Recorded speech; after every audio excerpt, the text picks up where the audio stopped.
আমরা মরেই যাব। মৃত্যুর যন্ত্রণার এক মুহূর্ত আমাদের দুনিয়া সব ভুলায় দিবে। হযরত নূহ আলাইহিস সালামের জামানার ওনার একজন বংশধরকে ঈসা আলাইহিস সালাম কবর থেকে তুলছিলেন। ঈসা নবীর জামানায় কিতাবের মধ্যে আছে, ঈসা নবী তখন নূহ আলাইহিস সালামের বংশধরকে জিজ্ঞেস করছিল, আপনি দুনিয়াতে কতদিন হায়াত পাইছিলেন? তিনি বলছেন 450 বছর। তখন ঈসা আলাইহিস সালাম জিজ্ঞেস করছে, হে নূহ নবীর বংশধর, আপনার চুল দাড়ি সাদা হইছে কোন বছর? 450 বছরের ভিতরে।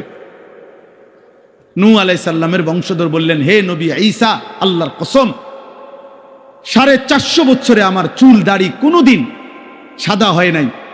মৃত্যু পর্যন্ত আমার চুল দাড়ি 450 বছর কালোই ছিল। কিন্তু আল্লাহর কসম নবী ঈসা, মালাকুল মউত আজরাইল যখন আমার জান কবজ করতে শুরু করে, এই জান কবজের এই কয়েক সেকেন্ডের কষ্টে আমার চুল দাড়ি 450 বছরের কালো চুল দাড়ি সাদা হয়ে গেছে। দোস্ত আমার কাছে কিতাব আছে গাড়িতে, ওয়াজাআত সাকরাতুল মাউত বিল হক। ওই কিতাবের মধ্যে আছে নবীজির বিখ্যাত একজন সাহাবী হযরত আমর ইবনুল আস রাদিয়াল্লাহু তাআলা আনহু, অনেক বড় জলিলুল কদর সাহাবী ছিলেন। ইসলামের ইতিহাসে রাসূলুল্লাহ সাল্লাল্লাহু আলাইহি সাল্লামের সাহাবাদের মধ্যে সবচেয়ে বড় যোদ্ধা যারা ছিলেন তার মধ্যে উনি একজন। মিশর বিজেতা, মিশর যিনি বিজয় করেছিলেন, হযরত আমর ইবনে আস, ওনার ইন্তেকালের পূর্ব মুহূর্তে যখন উনি মৃত্যু সজ্জায়, ওনার মৃত্যু যন্ত্রণা শুরু হয়েছে, সাকরাতুল মউত, ওনার ছেলে কিতাবে লিখছে আব্দুল্লাহ ইবনে আমর ইবনুল আস, ছেলেও সাহাবী ছিলেন, বাপ পুত দুইজনই সাহাবী ছিলেন। ওনার ছেলে আব্দুল্লাহ এই মৃত্যুর পূর্ব মুহূর্তে ওনার আব্বা আমর ইবনে আস রাদিয়াল্লাহু তাআলা আনহুকে জিজ্ঞেস করলেন, আব্বা এই মুহূর্তে মৃত্যু যন্ত্রণা আপনার কাছে কেমন মনে হচ্ছে? আপনি আমাকে একটু বলেন। কসম আল্লাহর, সাহাবী আমর ইবনে আস বলে, ইয়া বুনাইয়া, হে আমার কলিজার টুকরা সন্তান, কাআন্না জিবালাদ দুনিয়া আলা সাদরি, আমার কাছে মনে হচ্ছে পৃথিবীর সবগুলো পাহাড় আমার বুকের উপরে চাপ দিয়ে রাখছে। কাআন্না জিবালাদ দুনিয়া আলা সাদরি, পৃথিবীর সবগুলো পাহাড় আমার বুকে চাপ দিয়ে রাখছে।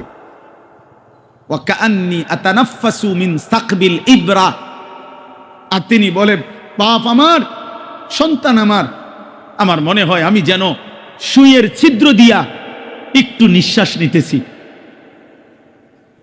দোস্ত আমার, নবীর 60 বছরের সাহাবী যদি বলে দুনিয়ার সব পাহাড় আমার বুকে চাপা দিয়া রাখছে মৃত্যুর মুহূর্তে, 30 বছরের নাফরমান গত 30 বছর ধরে যে সুদ খায়, তার মৃত্যু যন্ত্রণা কি হবে? 365 দিনে খোদার এক বছরে যে কোনো দিন 5 ওয়াক্ত নামাজ পড়ে না, সেই নাফরমানের মৃত্যু যন্ত্রণা কেমন হবে? বছরের পর বছর যারা হারাম খায়, হারাম উপার্জন করে, মিথ্যা বলে, হারাম রোজগার করে, বছরের পর বছর যারা বেপর্দা, বছরের পর বছর যারা রাতের পর রাত যুবক, নারী, ছবি, অস্থি, দৃশ্য, উলঙ্গ, নাচ গান, মোবাইলের অসভ্যতা নিয়ে ব্যস্ত আছো, বাপ তুমি বাপ যদি মরে যাও, মৃত্যুর মুহূর্তে তোমার যন্ত্রণা কেমন হবে? কেমন হবে? সাথী আমার, দোস্ত আমার, বন্ধু আমার, আমি অনুরোধ করছি আজ এই 2 দিন ব্যাপী তাফসীরুল কোরআন মাহফিলে আমি ছোট ভাই, আমি অনুরোধ করলাম, কবর ভুলে গেলে চলবে না, মৃত্যু ভুলে গেলে চলবে না। ভুলে গেলে কেউ থাকতেও পারে নাই, অহংকার করে কেউ থাকতে পারে নাই, নাফরমানি করে কেউ থাকতে পারে নাই, আল্লাহর হাত থেকে কেউ ছুটতে পারে নাই, আল্লাহর বাঁধন থেকে কেউ ছুটতে পারে নাই। বাপ আয়াহসাবু আল্লান ইয়ারাহু আহাদ, আল্লাহ বলে আমার বান্দা কি জানে না? সে কি ভেবেছে তাকে কেউ দেখে না? আমার থেকে ছুটবা কেমনে বান্দা? আমার থেকে ছুটবা কেমনে? কোরআনুল কারীমের 21 নম্বর পারা কোরআনুল কারীমের 32 নম্বর সূরা, সূরায়ে সাজদা। এই যে আমরা যে সেজদা দেই নামাজে, এই সেজদা, এই সূরাটার নাম। এই সূরার 5টা আয়াত 10, 11, 12, 13, 14, 15 না 14, 10, 11, 12, 13, 14 এই মোট 5টি আয়াত আমি আপনাদের সামনে তেলাওয়াত করেছি। এই আর অল্প একটু সময় ইনশাআল্লাহ। আমার মূলত বয়ান করার কথা ছিল মাগরিব বাদ। আমার ব্যক্তিগত সমস্যার কারণে আমি আব্দুল কুদ্দুস ভাইকে বলছিলাম এশার নামাজের পরে বয়ান করব। অল্প একটু সময় আমি আপনাদের সামনে এই 5টা আয়াতের সংক্ষিপ্ত একটু কথা পেশ করতে চাই। তাফসীরুল কোরআন মাহফিলের একটা বড় বৈশিষ্ট্য কোরআনুল কারীমের তাফসীর, কোরআনুল কারীমের তাফসীর হওয়া। কোরআনুল কারীমের তাফসীরের ক্ষেত্রে লক্ষণীয় বিষয় হলো প্রত্যেকটা বিবেকবান মুসলমানের লক্ষ্য রাখতে হবে যিনি কোরআনুল কারীমের তাফসীর করছেন তার কথার মধ্যে, তাফসীরের মধ্যে 6টি জিনিস থেকে কথা থাকতে হবে। তাফসীরুল কোরআন হইতে হবে। কোরআনুল কারীমের প্রথম তাফসীর করতে হবে কোরআনেরই ভিন্ন কোনো আয়াত দ্বারা। আমি এই আয়াতের তাফসীর করবেন তো কোরআনের অন্য আয়াত দ্বারা। কোরআনুল কারীমের দ্বিতীয় তাফসীর হবে রাসূলুল্লাহ সাল্লাল্লাহু আলাইহি ওয়াসাল্লামের কথা, কাজ, বক্তব্যের দ্বারা। কোরআনুল কারীমের তৃতীয় তাফসীর হবে সাহাবায়ে কেরামের বক্তব্যের দ্বারা। কোরআনুল কারীমের চতুর্থ তাফসীর হবে সাহাবাদেরকে যারা ঈমানের সাথে দেখছেন, সাহাবাদের থেকে দ্বীন শিখছেন যারা তাবিঈন, তাদের বক্তব্যের দ্বারা। কোরআনুল কারীমের পঞ্চম তাফসীর হতে হবে আরবি ভাষায়, বিশুদ্ধ আরবি ভাষায় এই শব্দ যেই অর্থে ব্যবহৃত হয় ওই ব্যবহারের আলোকে। কোরআনুল কারীমের ষষ্ঠ তাফসীর হইতে হবে যিনি বলতেছেন তিনি পূর্ণ ঈমান, আমল, তাকওয়া সহ সুস্থ, পক্ষপাত মুক্ত, আকলে সালিম, সুস্থ, সুন্দর, স্বাভাবিক, আমল আখলাকওয়ালা আকলের অধিকারী কিনা সেটা লক্ষ্য কর। বুঝেন নাই কথা?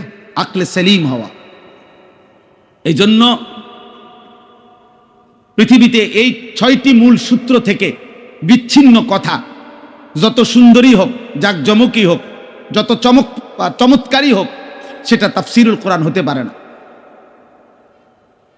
তাফসীরুল কোরআন হইতে পারে না। ব্যক্তিগত কথা, নিজস্ব চেতনা, পূর্বসূরীরা কে কি বলছেন এত কিছুর দরকার নাই। আমি বুঝছি এইটা, আমার মত এইটা। এই কথার উপরে রাসূলুল্লাহ সাল্লাল্লাহু আলাইহি ওয়াসাল্লামের কথা, সাহাবাদের কথা, তাবিঈনের কথা, আরবি ভাষার বিশুদ্ধ রীতির কোনো কথা এগুলো নাই। এগুলো বাদ দাও। আমি যেটা বলছি এটা আমি কি কম বুঝি নাকি? না, আপনি কিচ্ছুই বোঝেন না। আপনি ঘোড়ার ডিম বোঝেন, আপনি ঘোড়ার ঘাস বোঝেন, আপনি কিছুই বুঝেন না। আপনি যদি বুঝতেন তো এটা বুঝতেন যে পূর্ববর্তীদের বক্তব্যের আলোকে আপনার ব্যাখ্যা করা উচিত ছিল। এজন্য কোরআনুল কারীমের মধ্যে আল্লাহ তাআলা বলছেন, হে বন্ধু আমার, নবী আমার, কোরআনুল কারীমের অক্ষর হুবহু আমি আল্লাহ যেভাবে নাজিল করেছি হুবহু শতভাগ নিখুঁত মুখস্থ রাখা আপনার অন্তরে, এটা আমি আল্লাহর দায়িত্ব। আপনি যখনই পড়তে চাইবেন, আপনার উম্মতের সামনে পড়তে পারা, আপনার এই যোগ্যতা, এই তৌফিক আমি আল্লাহর দায়িত্ব। যখনই আপনি ব্যাখ্যা করতে চাইবেন, আমি আল্লাহ কি বুঝাইতে চাইছি এটা যদি আপনি বিশ্লেষণ করতে যান, সেই বিশ্লেষণটাও বলে দেওয়া আমি আল্লাহর দায়িত্ব। এটা আমার জিম্মাদার। লা তুহাররিক বিহি লিসানাকা লিতাজারা বিহি ইন্না আলাইনা জামআহু ওয়া কুরআনা। আল্লাহ বলেন আপনার অন্তরে কোরআন হুবহু বসিয়ে দেওয়া, মুখস্থ করিয়ে দেওয়া, আপনার জবান দিয়ে যতবার ইচ্ছা আপনার উম্মতের সামনে পড়িয়ে দেওয়া, পড়ার তৌফিক। এর একটু পরে আছে সুম্মা ইন্না আলাইনা বায়ানা। এই বায়ানা মানে অর্থ হলো, বায়ান মানে হলো ব্যাখ্যা, তাফসীর। অতঃপর এই আয়াতগুলোর তাফসীর, ব্যাখ্যা, বিশ্লেষণ বলে দেওয়া তিনটাই আমি রব আমার নিজ হাতে নিলাম। সুবহানাল্লাহ, সুবহানাল্লাহ। এজন্য রাসূলুল্লাহ সাল্লাল্লাহু আলাইহি সাল্লামের প্রতি শব্দ, প্রতি উচ্চারণ, প্রতি বাক্য সব কিছু রব কর্তৃক, আল্লাহ কর্তৃক নিয়ন্ত্রিত। তিনি যখন হাসতেন তো ঠিক কতটুকু হাসবেন এটা আল্লাহ তাআলা নবী সাল্লাল্লাহু আলাইহি সাল্লামকে সাজিয়ে দিয়েছে। তিনি যখন কাঁদতেন তো কতটুকু পরিমাণ কাঁদবেন, কি চিৎকার দিয়া কাঁদবেন, না লাফাইয়া কাঁদবেন, না গৈরাইয়া কাঁদবেন, তা আল্লাহ তাআলা বলেন, বন্ধু আপনার হাসি, আপনার কান্না, আপনার হাঁটা, আপনার চলা, আপনার উঠা, আপনার বসা, আপনার আচরণ, আপনার উচ্চারণ, আপনার রাত, আপনার দিন, আপনার সকাল, আপনার দুপুর, আপনার ঘর, আপনার সংসার, আপনার বাজার, আপনার ব্যবসা, আপনার একাকিত্ব জীবন, আপনার সকলের মাঝে জীবন, স্ত্রীর সাথে আখলাক, সন্তানের সাথে আখলাক, মানুষের সাথে আখলাক, রাষ্ট্র পরিচালনার নীতি, সব আমি আল্লাহ একটা একটা করে ঠিক করে দিয়েছি। আমি নবী সাল্লাল্লাহু আলাইহি সাল্লাম বাথরুমে বাম পা দিয়ে ঢুকতেন কেমনে? কেন? সাহাবায়ে কেরাম বুদ্ধি দিছে এই জন্য।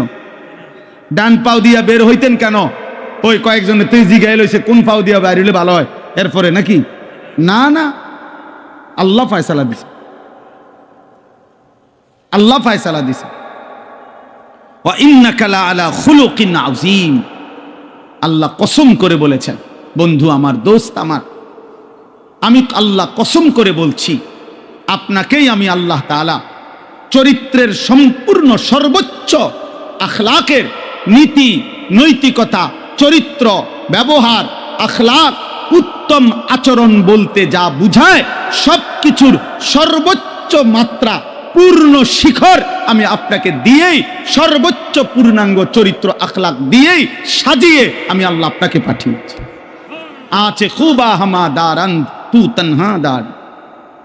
আল্লামা ইকবাল এই জন্য বলছে, হে নবী মুহাম্মদ, ১৬ লক্ষ নবী এবং রাসূলের যত গুণ, যত সিফাত, সব যদি সব নবীর মুজিজা আদম থেকে ঈসা আপনার একার মাঝে যদি তালাশ করি, আছে খুবা হামা দারান্দ তু তনহা দারি, আপনি একাই সব,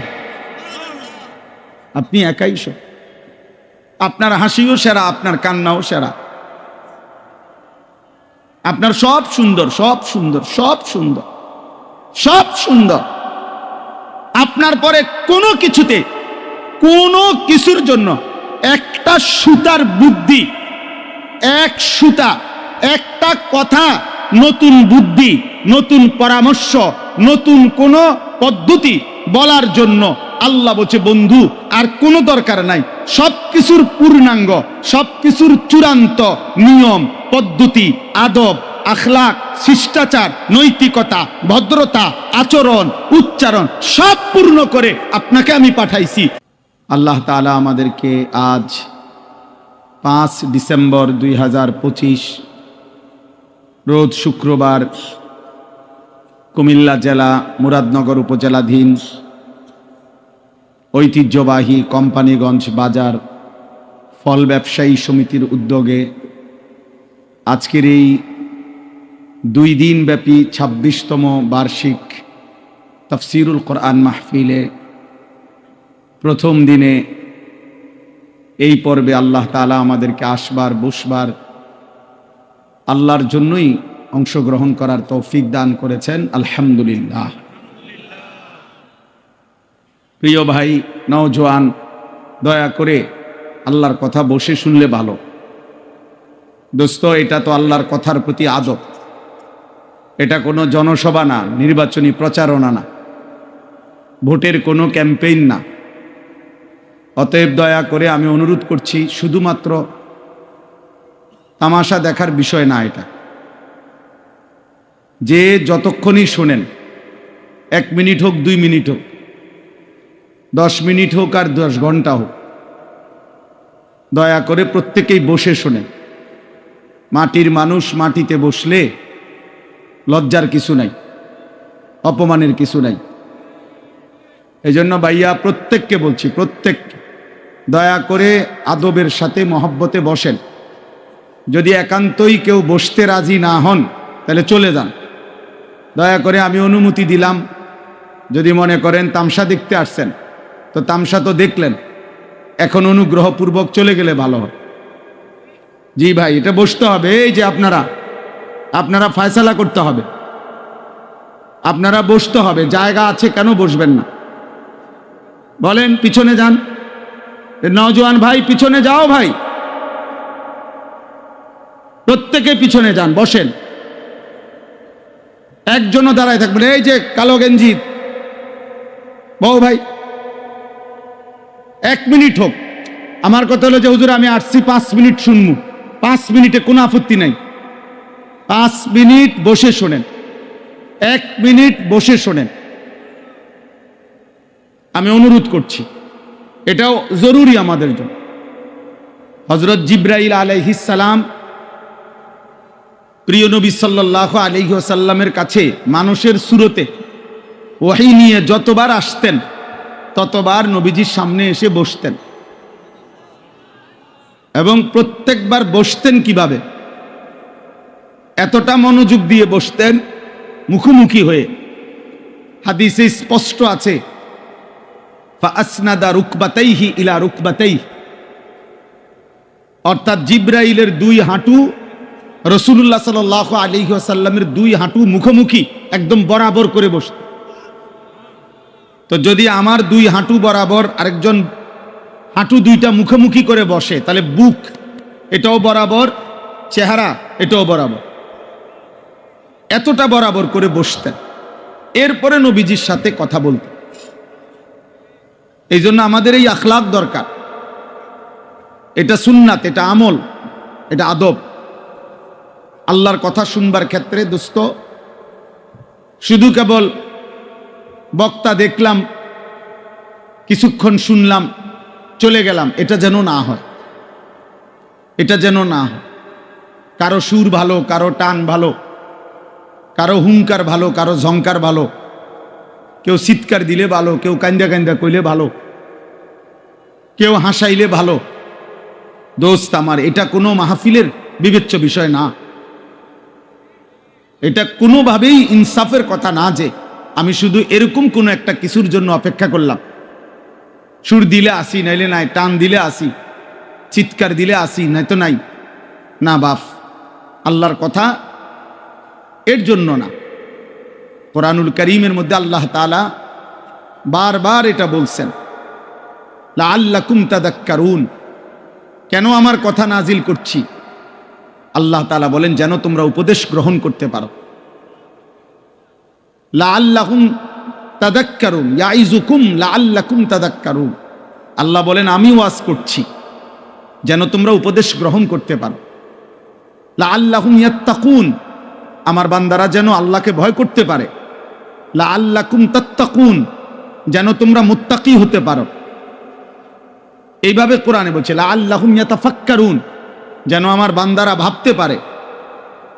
বহু আয়াত আছে কোরআনের এই কথা, যে আল্লাহ চায় বান্দা তুমি আমার কথা থেকে ভাবো, আমার বন্ধুর আখলাক দেখে ভাবো, ফিকির করো, চিন্তা করো, ভাবনা করো। ফাতাবিরু ইয়া উলিল আবসার, আল্লাহ নিজে বলছে হে চোখওয়ালারা তোমরা ভাবো। ফাতাবিরু ইয়া উলিল আলবাব, হে বিবেক বুদ্ধিওয়ালারা তোমরা ভাবো। ইন্নামা ইয়াতাযাক্কারু উলুল আলবাব, আল্লাহ বলেন আমার কোরআন থেকে বিবেকবানরা উপদেশ গ্রহণ করে। আল্লাহ বলছেন লাকাদ কানা ফি কাসাসিহিম ইবরাতুল লিউলিল আলবাব। আমি আল্লাহ পিছনের যতগুলো ঘটনা কোরআনে বলছি, নূহ নবীর ঘটনা, মূসা নবীর ঘটনা, নমরুদের ঘটনা, ফেরাউনের ঘটনা, আল্লাহ বলেন এগুলো কিচ্ছা বলছি আর অবসর সময় পার করছি এজন্য না, বরং ইবরাতুল লিউলিল আলবাব, প্রত্যেকটা বিবেকবান বুদ্ধিমানের জন্য যেন উপদেশ হয়, নসিহত হয়। কোরআনুল কারীমের মধ্যে আছে আল্লাহ বলছেন মূসা নবীকে, ভাইয়া তোমরা বসতে হবে, এই ছেলেরা, এই মোবাইলওয়ালা ছেলে বসো তুমি। দোস্ত আমি অনুরোধ করি, একটা ছেলেও, আমার হাত জোড় অনুরোধ তোমাদের কাছে, মোবাইল হাতে ধরে ভিডিও বা রেকর্ড করবে না কেউ, আল্লাহর ওয়াস্তে। এই মাহফিল আমি যখন কর্মজীবনের শুরু আমার, আমি তখন থেকে চিনি এই মাহফিল। এই মাহফিলে আমি নিজে শ্রোতা হয়ে ওয়াজ শুনছি, এইখানে বসে ওয়াজ শুনছি আমি। এটা ফল ব্যবসায়ীদের মাহফিল, ঐতিহ্যবাহী মাহফিল, আলহামদুলিল্লাহ। অল্প কয়জন ব্যবসায়ী মনে করেন আফেল উফুল বেচে, কিন্তু আল্লাহর দ্বীনের একটা ফিকির ধারাবাহিক করাতে আজকে তারা পুরো অঞ্চলের জন্য ব্র্যান্ড, তারা একটা প্রতীক। হাজারো মানুষ অপেক্ষায় থাকে যে ফল ব্যবসায়ীদের মাহফিলটা কোন দিন হবে। তাইলে কিছু অল্প মানুষ হোক, সামান্য হিম্মত হোক, কিন্তু আল্লাহর পথে লেগে গেলে, শুরু করলে একদিন আল্লাহ এটাকে অনেক দূর আগায় দেয়। এটা একটা গুরুত্বপূর্ণ বিষয়, গুরুত্বপূর্ণ বিষয়। এই জন্য দোস্ত আমি অনুরোধ করছি, আমরা প্রত্যেকে একজনও 2 দিন ব্যাপী এই মাহফিলের লাখ লাখ টাকা খরচ, কারো 10 টাকা, কারো 5 টাকা, কারো কষ্টে ভেজা টাকা, সারাদিন দামাদামি মুলামুলি করে এরপরে অর্জন করা বেচারার লাভের কয়টা টাকার থেকে সে এখানে মাহফিলে দিছে, আখেরাতের আশায় দিছে। আমরা ভিডিও করমু, মোবাইল করমু, ছবি তুলমু, বুট বেচা হবে, বাদাম বেচা হবে, চটপুটি বেচা হবে। প্রিয় ভাই, প্রিয় বাবা, এর জন্য এত বড় মাহফিল সাজানো হয় নাই। এটা ইনসাফ না বাপ, এটা ইনসাফ না। 10 লাখ টাকা যদি খরচ হয়, তাহলে এই 5-10 লাখ টাকার মাকসাদ এটা নয়, বরং আখেরাত। আখেরাত, পরকালের একটু সঞ্চয়, আখেরাতের একটু পুঁজি, আখেরাতের পুঁজি।